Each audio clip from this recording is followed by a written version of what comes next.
but somehow it felt important to step into performing. And I have to say that, like, in the last days, as I started working on performing, something arose that maybe has been sleeping for the last 3 weeks that we were in the lockdown. And it's very, like, it's on one hand it's very known and it's what it is and it's what we do or what I do or what we do, whoever we is. And at the other hand, like, it's very particular because of everything that is there. So there is the density or the pressure inside as well.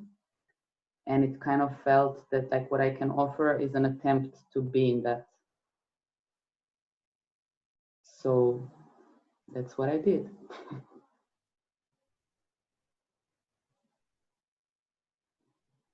Yeah, I can say more, but maybe, like, I don't know if there's, like, because you also offered to be there. So I'm curious, like, how are you and what you have lived through. Shall I close my window?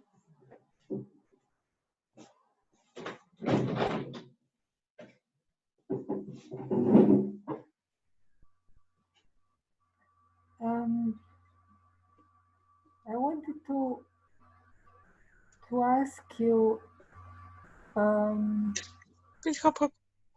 about the feeling or the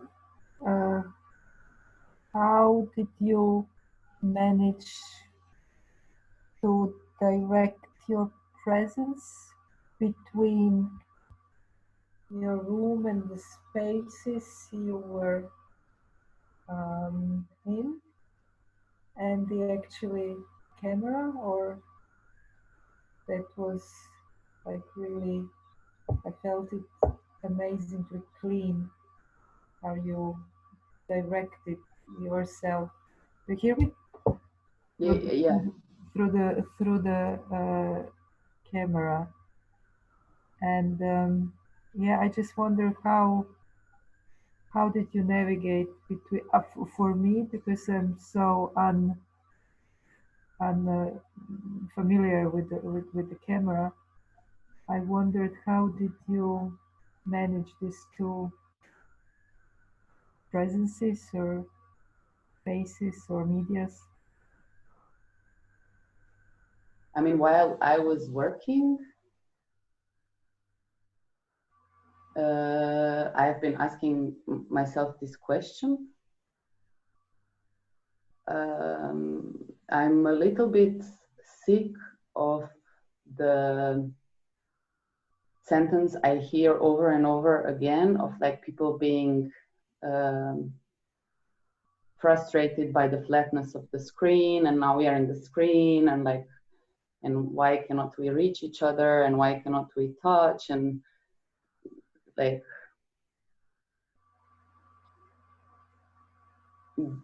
because I don't think that they actually exclude each other.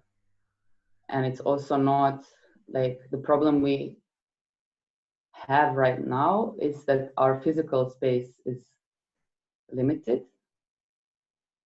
And we have been connecting through screens already. And and I guess, like, every one of us also has, like, a pool of experiences of, like,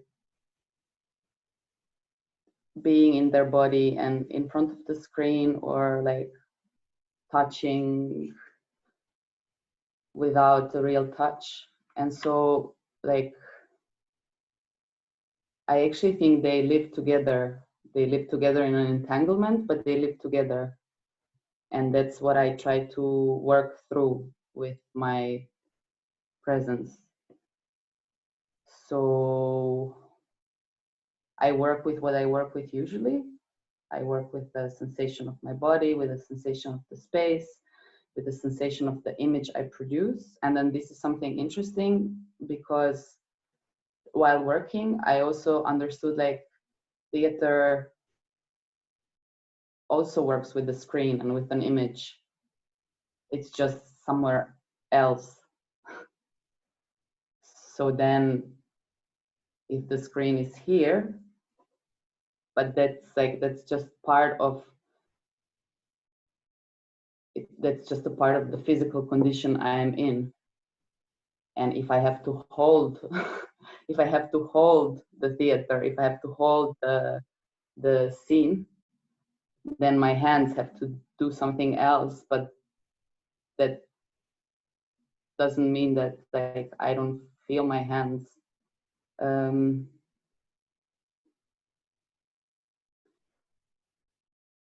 So yeah, that's how I worked. I work with a trust that like I can embody and I can perform this situation, that I can work between the gaze and the embodiment, which is I think what we usually do when we perform. And then I work by being there and by like feeling what I feel and trying to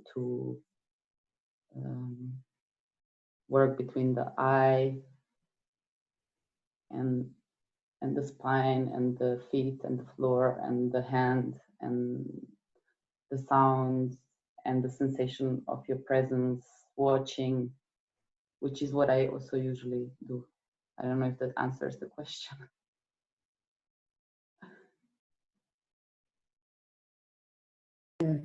How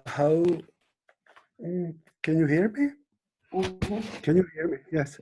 How important for you was the talking part, because you talked all the way, and did you use the speech because you wanted to explain more because of the limitation that screen performance is giving to you? Because in a theater situation, we could see more of your body. We can experience more of your body. Did the talking was kind of making you closer, trying to make your body closer to us?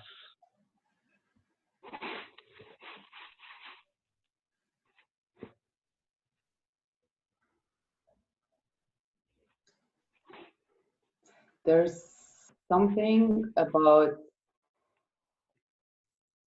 how things emerge, and the things emerge through like language. Also, if I don't speak, they emerge through language because like I see something happening. And then they also emerge through sensations of light, of warmth, of tension. And I try to actually work with both of them.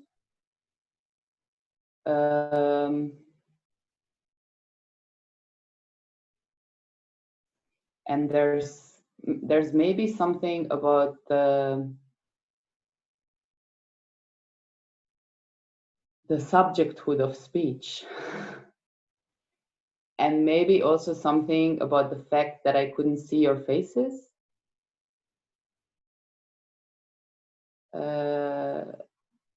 That maybe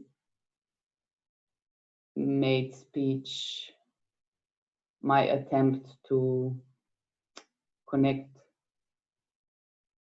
to reach out.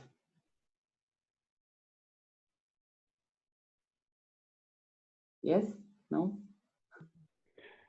Do you feel that you were amplifying the performance with the talk because you couldn't see us? I wouldn't call it amplifying, but maybe you would.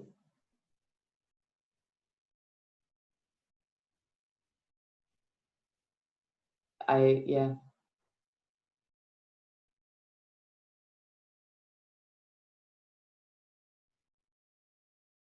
maybe it's also a tool to counterbalance the image, the picture.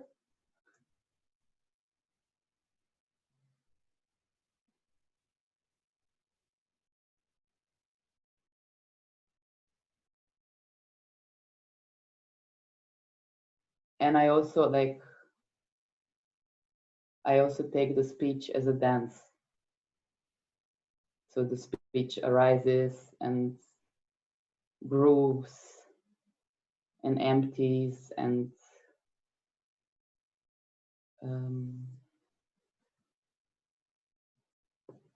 yeah. But I can hear, like, if what you're saying is that it felt that the speech was amplifying the physical the bodily performance, like I can hear that.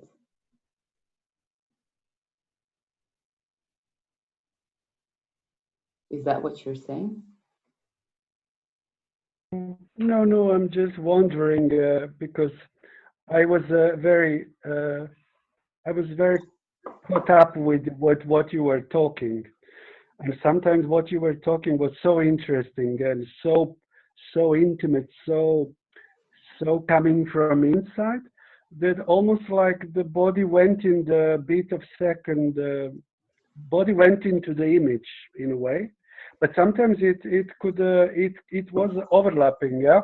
And sometimes the speech where the images of what you were talking, they were taking me somewhere else, outside of the body and outside of the apartment and of the world, let's say sometimes, because some images were so abstract and so interesting that it made me immediately think, and I was escaping from your physical presence for the moment, but sometimes it was overlapping, which was for me interesting as well. I liked it both.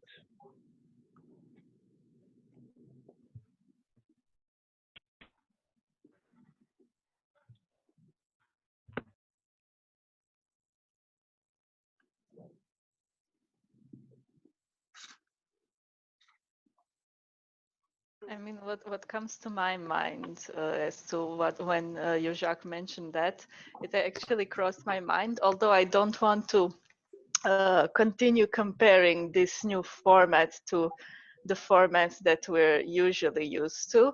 But when I was thinking about it, okay, when I use this format of projecting an image of myself, although it's not comparable, you usually speak, you don't just project, you use the image of yourself and speak to whoever you're communicating with.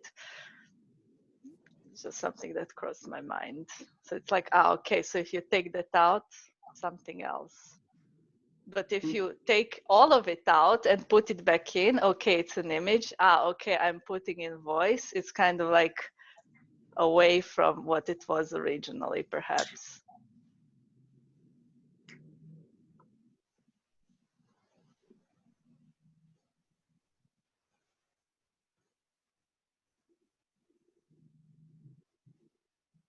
Yeah, I guess there was also something for me. So I've done some work with the phone and the camera, and then I've done some work live streaming, and I've done one rehearsal with Sylvia watching yesterday, and I didn't know how many people would watch, but I knew that probably somebody's gonna watch, and I've done some today, just live streaming without inviting anybody, and then somebody was still watching, which was kind of terrifying.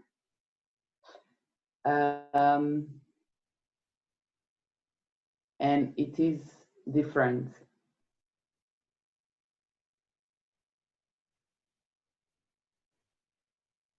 And yeah, I don't know so well what to say about it, and maybe we can think it together.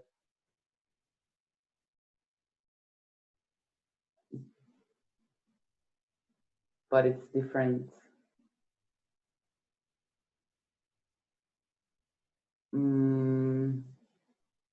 Like it's different to work with the camera and like with the image of myself and understanding that I'm making an object, like an immaterial object of movement or performance for the frame and my body. And then it's different to know that I'm doing it and people are watching.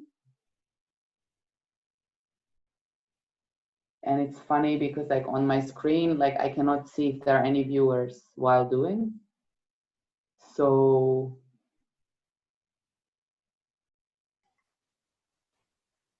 and then I'm not sure if the stream is gonna break or not, and I'm not sure if you're hearing me or not, and I'm not sure.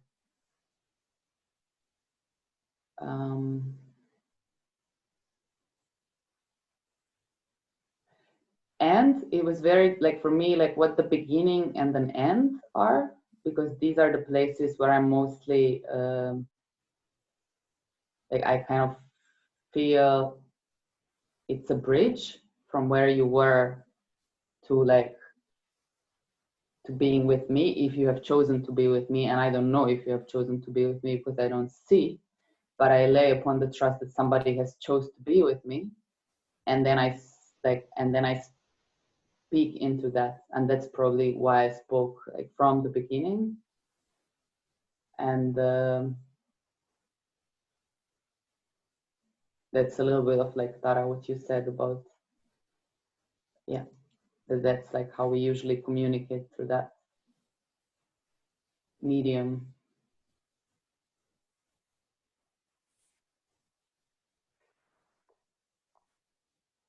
And also maybe it's something for me that was like to,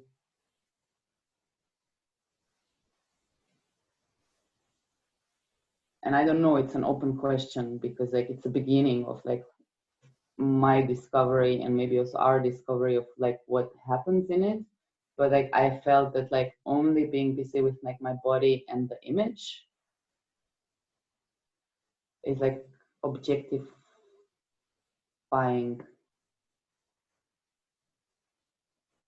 And it's not just about that, because even like if when I work through my body, I know that I work with like all of my affective capacity and all of my like subjecthood or agency. So it doesn't necessarily need language, but I feel that at times it needs language. Maybe that's what I can say. I just wanted to add very shortly what you were saying about experiencing to perform without having without knowing who is watching and if anybody is watching, but just with this trust upon that somebody is watching. Because for me, performing as itself, it relies a lot on empathy. And when you're performing again in a live situation, then you usually do see people who are watching you, or at least, yeah, feel. And just a thought about how I felt 2 weeks ago when we were performing and had no clue at all, or no evidence at all that anybody is watching or if it's working at all. There is this feeling of, yeah, just that you trust then that somebody is there. And me personally, I found it very, very exciting, this enormous trust of, yeah, there is somebody receiving it. So yeah, it is a little bit like, you know, talking to the stars or talking to God. Probably no, it's not. But I don't talk to God. I don't know. I would know. But there is, yes, it's another, for me it's another experience of empathy that I'm used to, that I find super very exciting, and therefore I'm really grateful that we are forced we've been forced to now to experiment with this media, and who knows, maybe we will continue. And I'm also very grateful to see your performance inside of this media, because I think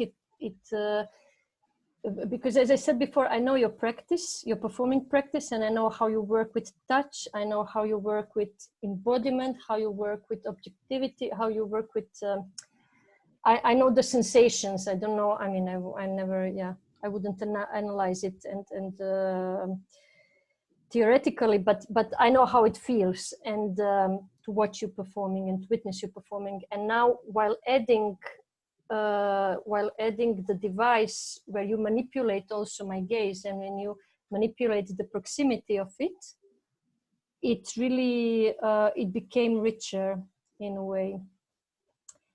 And I think this is really great. Yeah.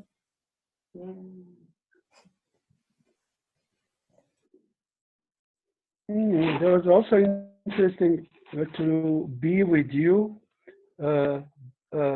one-on-one. But basically, because in the screen up there, I could see how many people are watching you. Then I imagine an audience in a way, you know. And I was again in a theater. Do you know what I mean? Because I could see that I'm not alone watching. So I was just through other media. I was in a theater watching you again. I mean, you in your private space, it's a kind of okay. You know, I could watch, for example, you know, when you were probably on the Skype in a theater, an audience can see you on the screen, you know. And this thing, the difference is only that no one in the audience can see what am I doing, and you cannot see what am I doing. Do you know what I mean? So, and I could respond to what you were doing as I want, without any social conventions, or being in a social situation. And yeah, this is just for you to know how I felt as a viewer. And there is this beauty of your work that I always like very much. It's when you go into the hand, and then the whole screen becomes red, and you stay with the red screen for a while, and then you share your thoughts. And I love these moments when your body becomes just a red screen, you know. In a way, it reminds me of Derek Jarman movie Blue, yeah, or somehow the for me the most poetic capturing of this situation was when your hand was covering the screen and being pinky red from your skin, and you were saying, I would remember what you were saying. I will tell you one day. I was trying. I will try to remember. There was few sentences that were so capturing the situation of.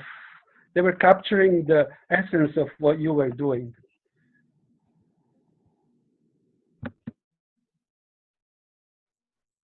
But also another thing from that particular scene, which I noticed and enjoyed, was the fact what the particular medium offers, which is usually absent, and that is the artifacts, the video artifacts, because it's streaming, so it's not necessarily a very high quality, and you can see the red is not a full red, but it kind of has like a shimmer, and I was like, okay, yes, this is what this thing is. It shimmers, it disappears, you come back. The text. I mean, I think that for me, that moment of when it was the color and the color and the covered camera.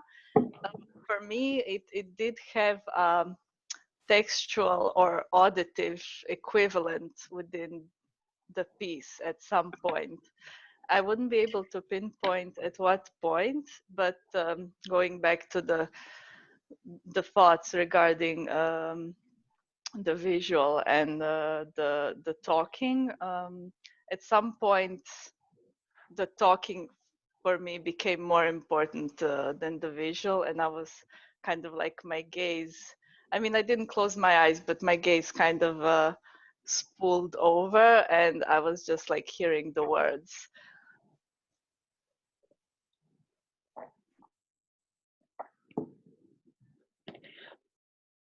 Hello. Hi, everyone. It's nice to see these faces and be in a festival in Croatia again.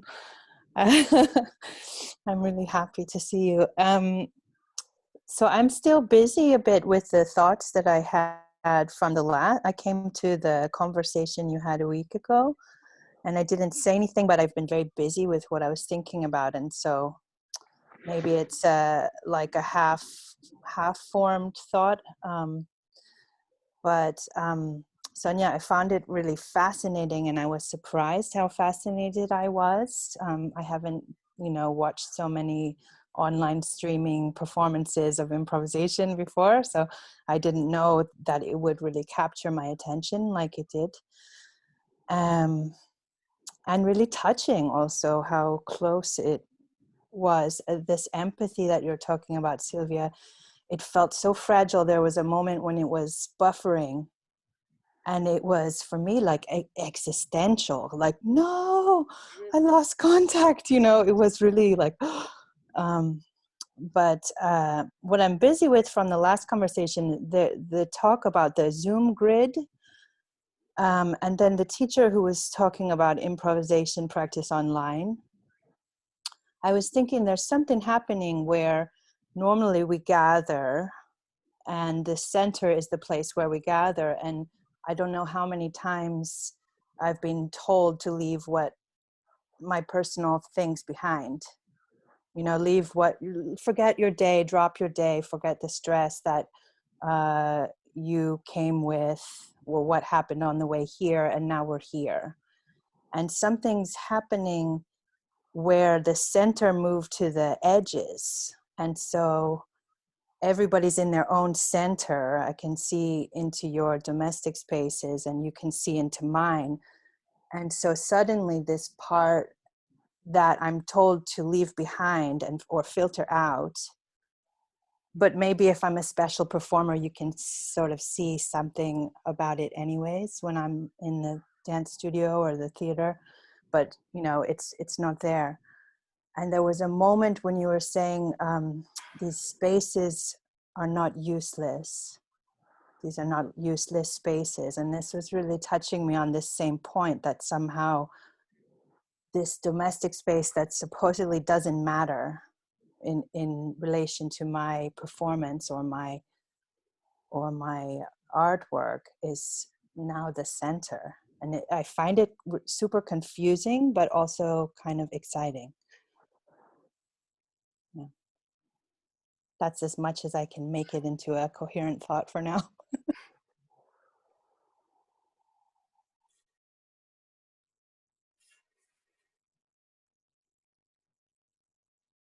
I had an interesting experience. I was late, and I think like 10 minutes or even more. And I think it kind of gave a certain, like entrance to what it was for me, because I was hungry and I spent the whole performance of yours I felt somehow equally busy as you. So I felt like a parallel that you were busy with, and I didn't even feel that it was performing. I felt that you were busy having processes that are, of course, performed, shared with us. And as opposed to Jacques, on the screen, I didn't spend all of my time on the screen. I was doing stuff, and I didn't see who was watching or if anybody was watching. So I had you. And I fed my dog, I fed myself, I went to the bathroom. I had, the thought of thinking, do you see me? the way I see you? Can I pick my nose? Can I go to the bathroom? I close the door out of this irrational fear that you maybe could see me or anybody else. And the whole time I was very also, it captured me, my, I don't know, fascination that you were going through processes that were both what you said, like sensation and language kind of being equally here, entangled, you know. I felt that you were kind of having both of these pathways going, and I just also kind of went to you and away and saw you and listened to you. And when it comes to the medium, it reminded me a lot of radio, because they speak, or they speak to other people, you know, sharing that with us. They play music. Sometimes there's a show that really discusses something. So I say this because it reminded me of the liveness of the radio, as opposed to watching a TV show or anything else, or just listening to music. But I felt your process being very alive. Yeah.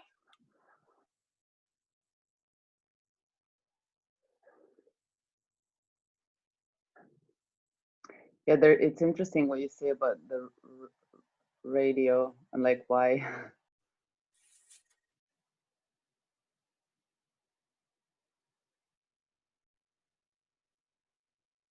Somehow also because I cannot see all your body like I used to. I can see on the stage. There was a lot of the hands were working a lot, you know, and the fingers were very much a tool of expression, because and I love that you didn't do. I think it was great that you didn't put the camera to be still and go on some wall and dance there. I would hate that, because I see that all the everybody is doing this. But basically these fingers of yours, they were like so much inviting, almost like I could feel invitation from you, being alive on stage and me being in audience in a theater, through the fingers that works in the screen, in a way, you know. Yeah, hands were very much busy. The hands were really busy, you know, and I was missing your body in a way, the whole your body. I was missing sometimes, because I like well, the way you move, and I love you. I love your physicality. I love always experience your physicality on live on stage. So I missed the rest of it, but the hands were comforting me, almost like giving me the comfort, like, okay, you see, I'm there. Don't, even I'm not the whole, I'm here and I'm giving. Yeah. Maybe that's also a little bit like an extension of what Anna said about the radio. And I was thinking, why is radio so live? And there's something about it, like the people are there and the spaces are there, but we hear the voice, and then like the rest is vibing into the voice, and there's also no idea that like you would have the totality, but it's a voice, and it's sound waves that bring the voice, that everything else like folds around, and we read if people are nervous or not, and if they are sitting in a small room, or if they're outside, or like whatever else. and that maybe like this medium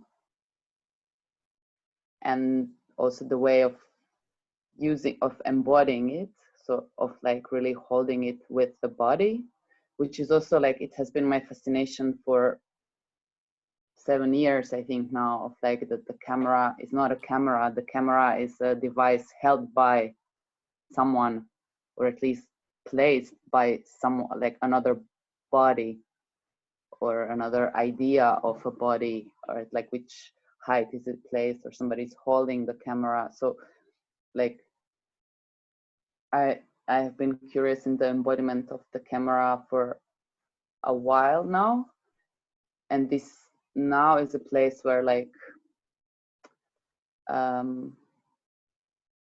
where that can play, and only the game of that, where like I am at the same time in front of the camera and holding the camera, and everything else is taken away. You cannot watch from the side me holding the camera. You just see the act of the in-betweenness. And I wonder if this radio excitement is also there, in like that some things fall off, and the grand narrative of like we can see everything because it's placed in a King's theater. Yeah, it's broken. And of course, like we have another device. I'm not saying that this device is better than the other device, but the fact that like something else is possible with this device, and the fact that like and the fact that also all of us I was pretty sure that everybody who's going to watch is going to sit in their rooms. I was pretty sure nobody's going to, and it's like, it was possible. Somebody could have like watched it and went and go for a walk, a small one. But yeah, like it constructs another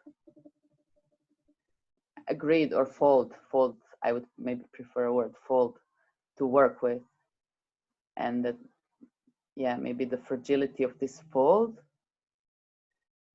or of our witnessing of this fold, or of my witnessing, let's say, because like I'm the one who's discovering this right now in these conditions, is this radioness of like something is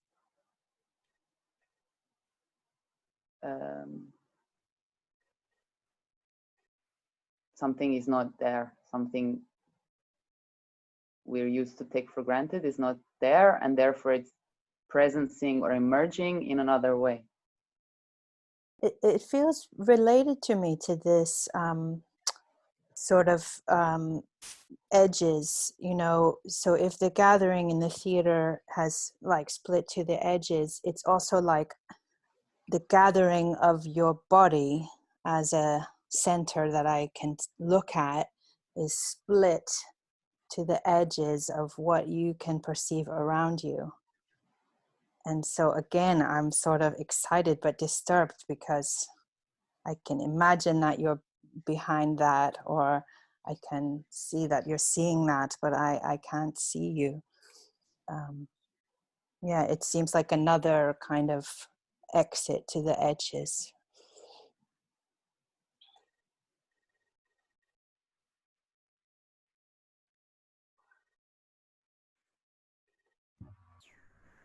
There was,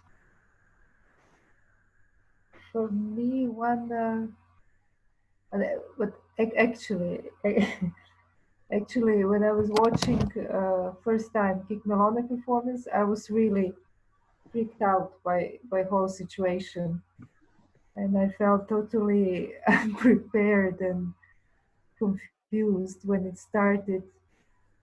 So now I got more prepared. I cleared up my room and secured my space.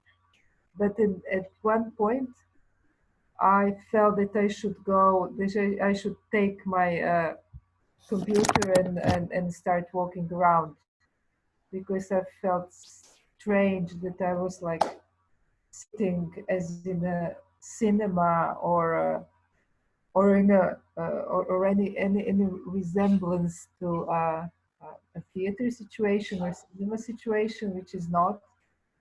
And then yeah, but then you don't actually walk around with your computer. So that was something that that I wondered how do I, from my side, equalize or respond to the intensity of the activity that is coming to me, and kind of, yeah, the responsibility, because it is just so easy, because nobody, as Jacques said, nobody is watching. You can just start doing other things or checking the phone or whatever. So that is one thing. Another thing that there was a moment, and that is something to do with this space in between you and the camera. Is that at one point you actually showed yourself on a mirror or something like that. I think it was a mirror or another screen, and I felt like huge relief, like I finally see you, but it was still just a part of your body. But because I think it was a reflection, or you didn't control it in a way or something, that was I can't really understand what it was, but my immediate thought was, oh, I can finally see her now, although I didn't. So this is just an observation.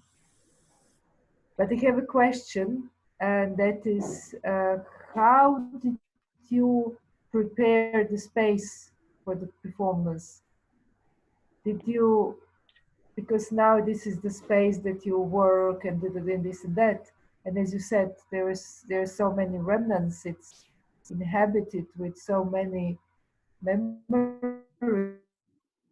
and days, and now this performance just moved in. So did you had a need or a desire? Did you move the furniture on a very basic level? Did you had any need to clean up or to aestheticize the space or to arrange it to suit better? And how are you going to move out the performance from that space? So that is my question. Funnily enough, I since a couple of weeks, I want to rearrange this room because I want to make space to move in it. And I've wanted to do that also before we had the lockdown, because I do happen to work a lot of days here. And I was like, oh, but I want to rearrange the spaces so that I have a space, an office space and a hangout space and a dance space and yeah, and an open workspace. And then I didn't have time for that. And what happened was that I was like, okay, am I going to do this performance? Yes. So where do I start? I start with that I turn on the screen and start to see what's happening. And then the action of doing that was actually what opened the space. I don't know how to explain differently, but the fact of this and of paying attention to the embodiment has created space within this space.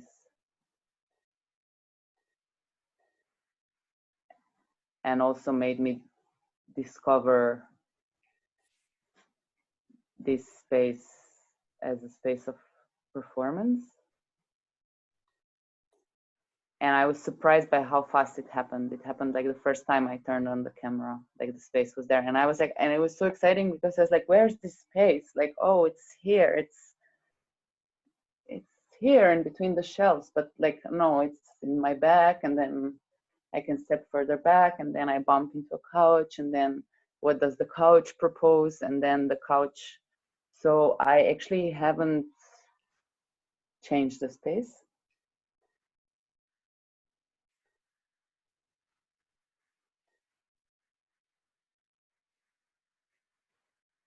And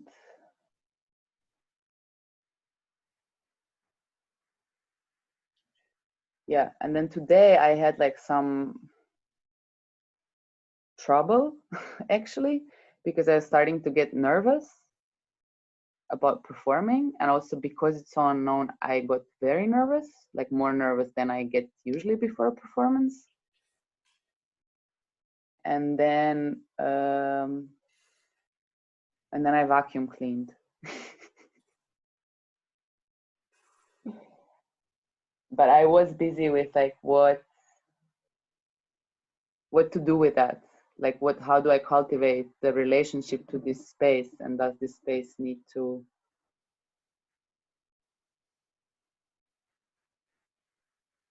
yeah, because of the belief that like dance is dance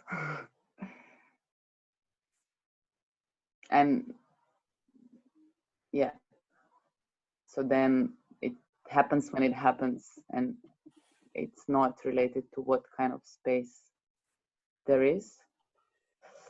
I was apt to not changing the space so much. And then with the nervosity, I had to deal with myself with like, how do I cultivate, how do I calm down, or how do I spend a day in this space waiting for the performance?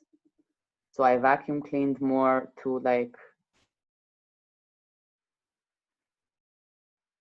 I don't know what. I'm a little bit like, I'm still discovering what it is. And it was not easy, but yeah, I vacuum cleaned more as in like cleaning out the space. Then in that, I thought that you shouldn't see the dust in my and dog's hair on my carpet.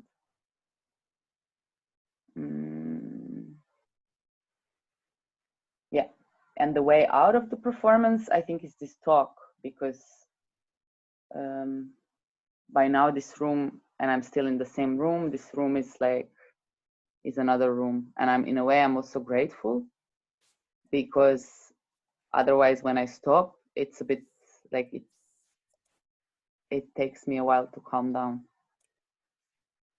It does, like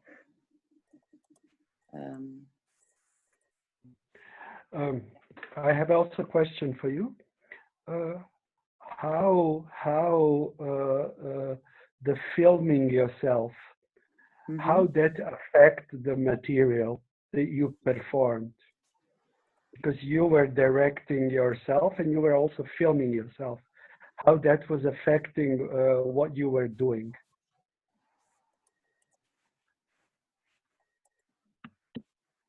I mean, it was part of what was emerging. So the screen was a part of what I was perceiving and what was arising.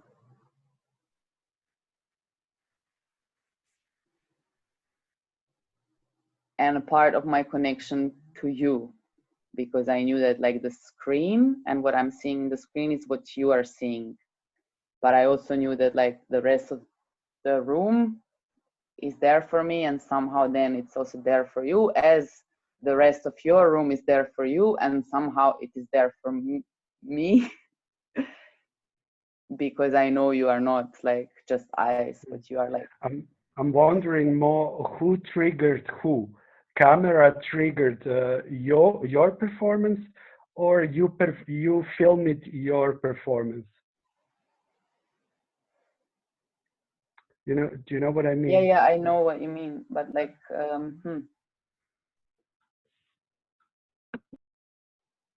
what I'm trying to say is that like for sure it's a like I didn't make a performance and filmed it.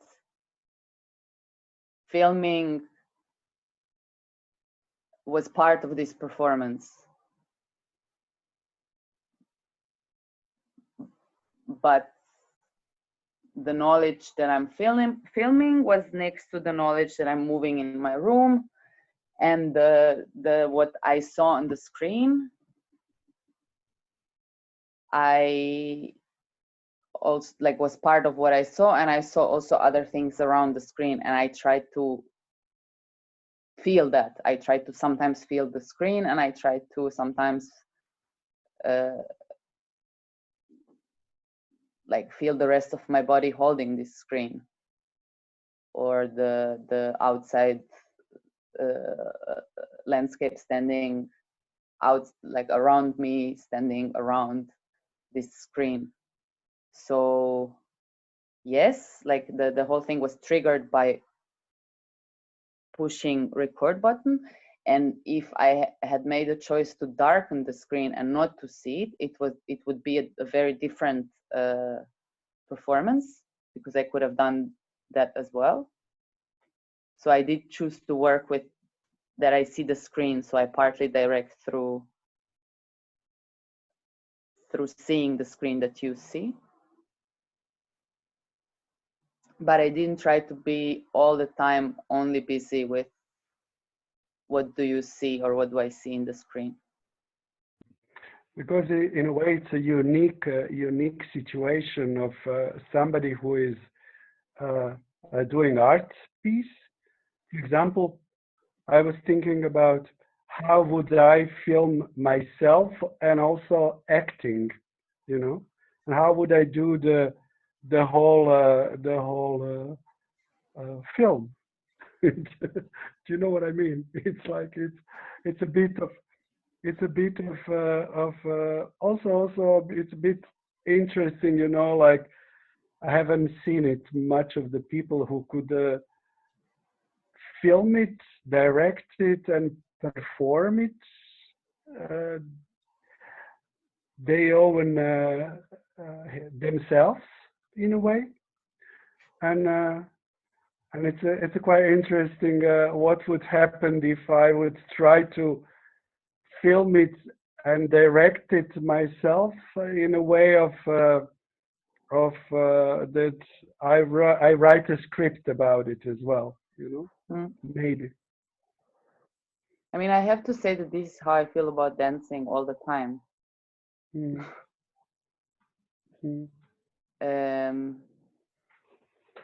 And that it allows me to do that because it allows me to situate myself in maybe that's what Mary is speaking about, the center and the edges. Because it's exciting to see you playing with the camera. It's very exciting, and it's so much richness there already there, you know, because it's the whole kind of essence of material. It's between you and the camera and how you play with it, you know, and I think that's a kind of something to do, something to work with.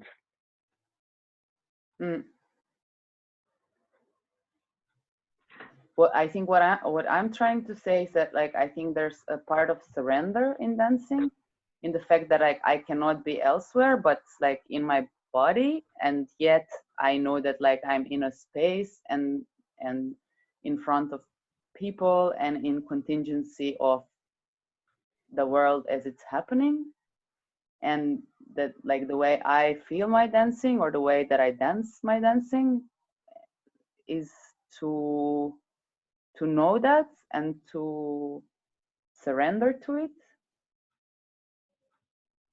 and to somehow trust that by surrendering to it, I like things happen.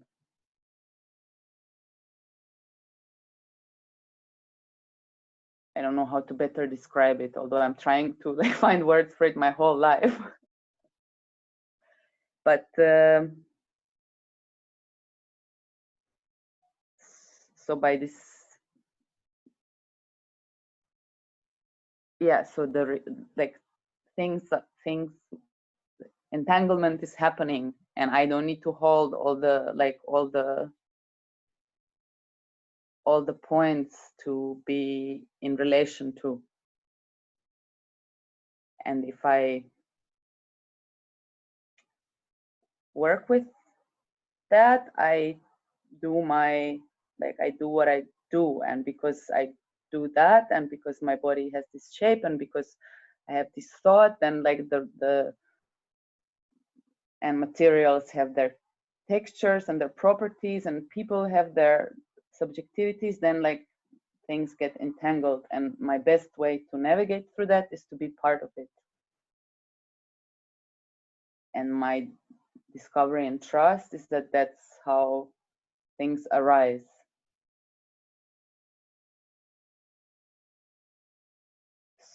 So the script writes itself, maybe in your language. Like I'm, and it's terrible. Like I was terrified through the time.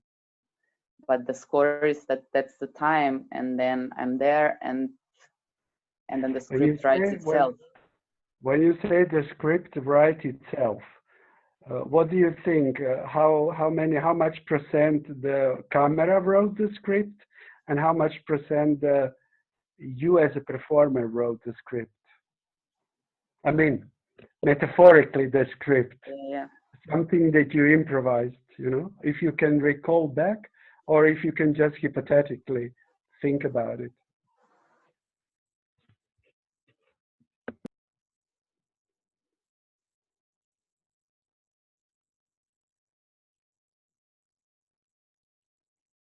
I mean, I'm curious because at some point I like the connection broke, and or like I don't know what happened, and I checked, and then I saw so many like comments in the chat room, and I was like, fuck, this is maybe not working at all. And that was the moment that I got overwhelmed with the technology, with the medium. I was like, fuck, like I'm doing what I'm doing, but are you doing what you're doing? And what are you doing? And do I know what you are doing, or don't I know what you're doing? And then I was like, okay, so this is what's happening. This is what you're doing. And I still don't know whether like, who has like, yeah. So I answer you with an anecdote. I cannot answer with percentage, but I think this intensity of communication is what makes it run. Because I saw you very much enjoying filming. Mm-hmm. Okay. If I may step in my role of the host, there is Marco raising hand, wants to say something. Yeah, I was called out through a different channel that I'm not saying anything, but I'm speaking to my partner. So just to come in and say at least something. And it's not that I'm quiet because I don't have anything to say or that I didn't feel or experience anything. I just am quiet because I find myself to come from a really different field of reference, although I share so much of my artistic growth with you. So I also feel very strange the past few weeks actually about this whole format. And I'm not ready to come to any kind of conclusions just yet, or like to, yeah, I want to be quite slow and maybe things will appear. Now I think I'm starting to understand that the main frame, which is kind of formed by this being the perspective of the majority, is like the lack of theater, or like the lack of, or like seeing a dance performance in the format of a live video transmission online during this context, which okay, to just to rethink what happened for me today. I had a lot of mundane things to do, which we all do, and then I put on the video streaming, and then I watched it, and then we talk about it now here, and it feels really mundane. In a way, we talk about a lot of mundane things, and this is the only thing that I'm experiencing right now, which I'm trying to somehow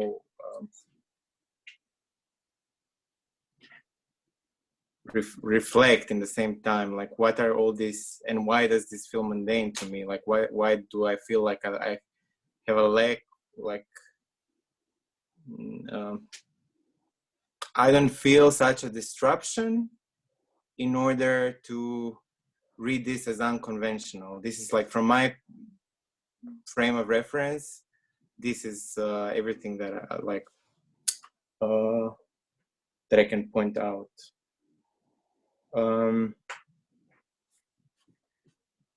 Yeah.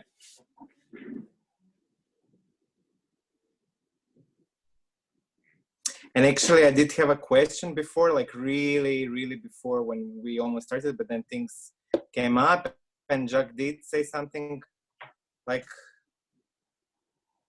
for me, cinema as experience comes a lot, like in thinking or reading what is happening. And I wanted then to ask, like, does it happen also to anybody else?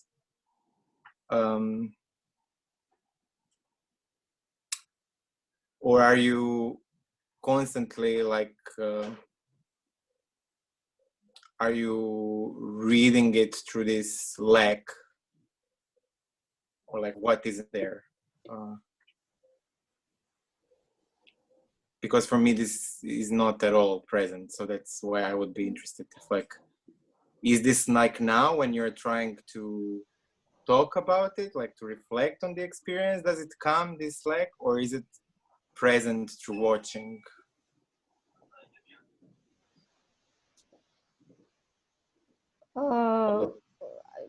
I can start maybe to respond, but shortly.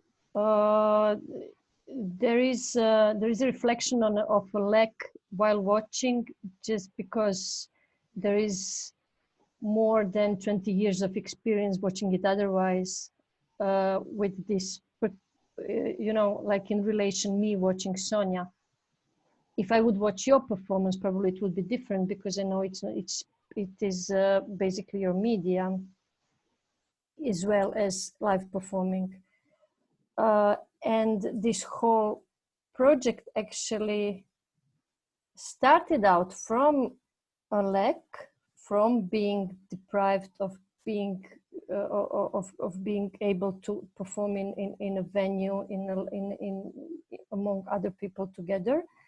But then I think what I really find very interesting, and what I'm really super glad of, is that I'm not, I think we are not watching the pieces that are commenting it, or that are relying just on that fact that there is no possibility of being lively present in the same space, but we are working with the new media here now.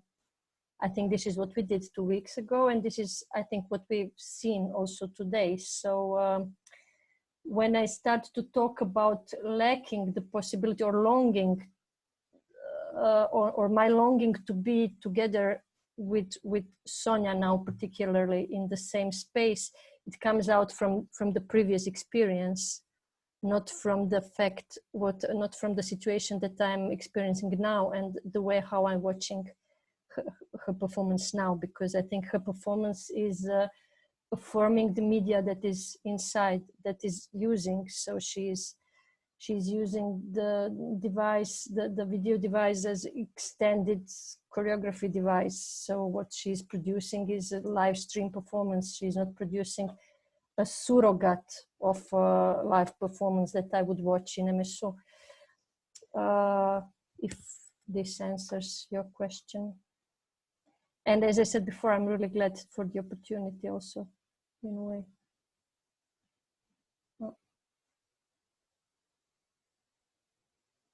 I find interesting, Marco, to go back what you said about the feeling of something being mundane, as I understood it. When you mentioned it, I was like, oh, but because for me, it's like not really, because it's something that happens in a particular hour, in a particular way. And for me, it's about, okay, it's Saturday at 7 p.m. This is happening. I go through my day doing things, but then it's like as it slowly approaches, you know, my schedule gets lined up to that event, and the moment where it's, for example, 6, I'm like, okay, so the hour between 6 and 7 is kind of taken up by my emotional and mental preparation to go somewhere, in a similar way how it works when I would go out, where, for example, from 6:30 I would put my clothes on and go out and travel to wherever the event was happening. Whereas here it's just like sitting down and kind of like, I don't know, maybe I'm doing something, but there is a sense of anticipation, and I cannot do things the same way as I'm waiting for 7 p.m. to come. So I wonder about this sense of mundane.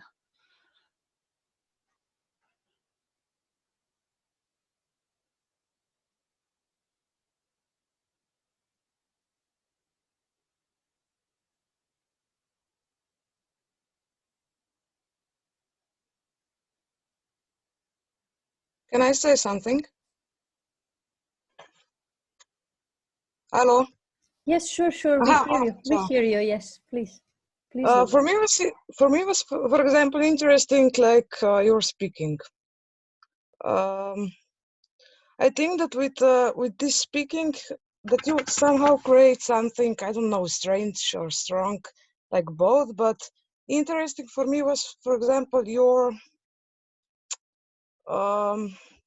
that, for example, that language didn't have a sense in the field of speaking, which we know it, for example, and you were creating something, I don't know, I would say like new law in the speaking, like something that known words was not known anymore because you demolish them, something like this. And this was really like strong for me. I don't know. Yeah, I just wanted to say this. No, I was like, I don't know, this, your speaking for me was like really strong. I don't know. Yeah. Sometimes stronger than, I don't know, with picture was like really something, I don't know. Yeah. Yeah, that's all.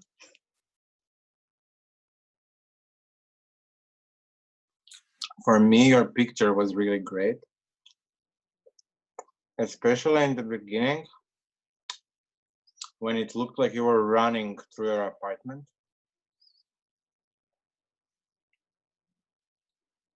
I mean, this now sounds like it's gonna go somewhere, this comment, but it's not.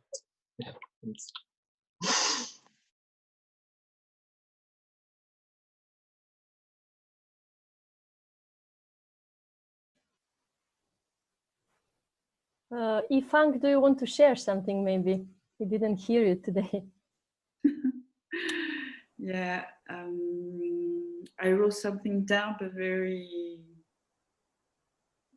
few.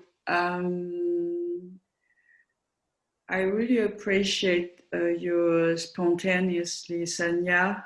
And for me, it's really question of how you decide in the moment without thinking about the audience. For me, it's really like you don't. Oh, maybe it's me. I don't mind if there is the public or not. And the decision you took to shifting from image to no image, hors champ, out of field or in the field. And there's no frame, no age for me, because I was completely absorbed by your person, your way to perform. I don't know, whatever. I don't have something like you are acting or you are performing. You just do what you feel right. So for me, it was very interesting, the first 40 minutes. And after, when the language came, I would, for me, it's like another place. And I was not completely ready to go with you in that place. Yeah. Yeah, that so it's, I think maybe the changing, the shifting from images to the voice. I don't know. I don't know if I can say voice or language or letters, words. But the shifting was really interesting for me. But after, I was not completely with you, and maybe yeah, I was like traveling during your words, during your language, but I was impatient. Yeah, that's all.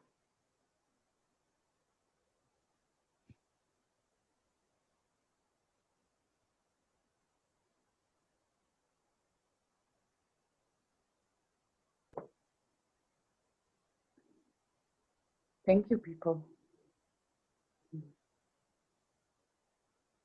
Thank you.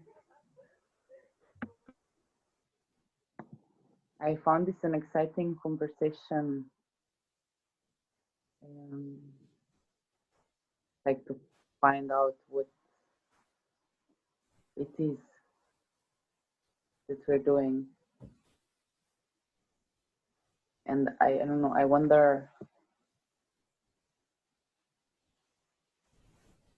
I don't know, on one hand, like at times I was also more with myself than the other times in the language Ifang that you're using, but I guess it's also part of the work to like stick through. And maybe this also relates to what Marco was saying about mundane or not mundane.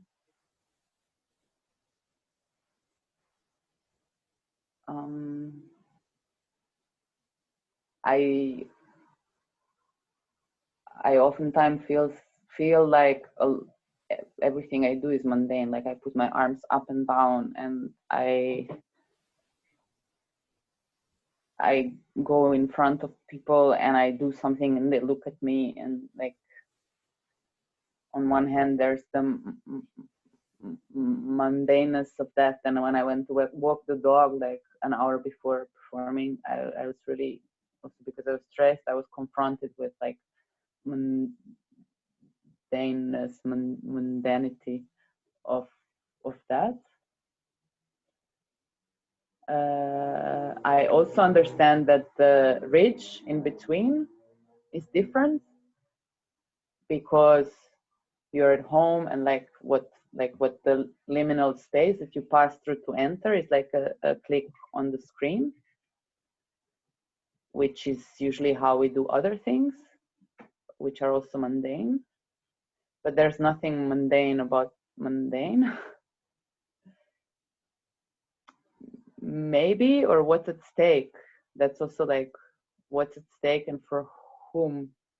And I think the intensity of the performance is also about like dealing with that question. I mean, also like what's the necessity of performing right now and for whom, and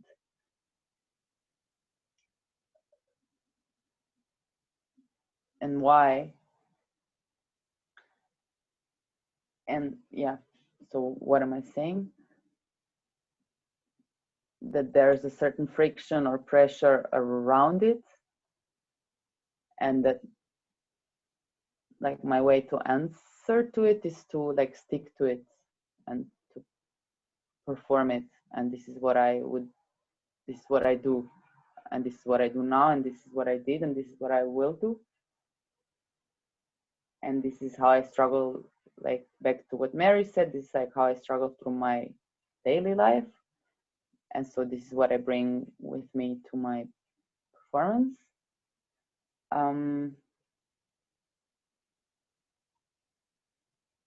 And like for me, it was super a lot. It was like a lot of stress and a lot of like existential stress, which is also funny that then it goes into a mundane frame as like somebody, like maybe a gamer stumbles upon it and looks at it. And today as I was rehearsing and I had one viewer and I was like, who the fuck is that? And I was like, okay, so we're gonna hang in this space and like I'm just gonna like that's it. Like I am living my life over here trying to make sense. And whatever you're doing, good luck. Yeah, I don't know. And I understand that like for other people it may not be new, and at the same time it is new because I'm new, and the lockdown is new, and the future is new. So I don't know, but I guess we keep on discovering. So yeah, I just wanted to close somehow by saying thank you for for thinking together, because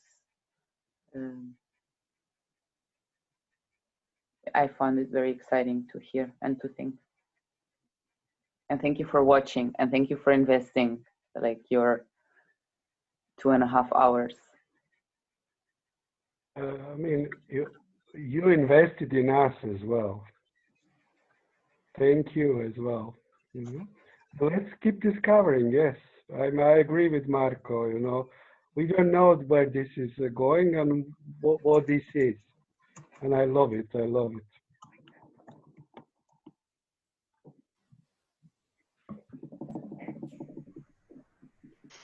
Are we closing it? Yeah. Bye. Thank you. See you. In touch. We are preparing new programs. Keep following ANTISEZONA. We have to say that as well, yeah. And thank you very much. So nice to see you. Yeah. Mary, Ifang, every week after week. Whoever was here.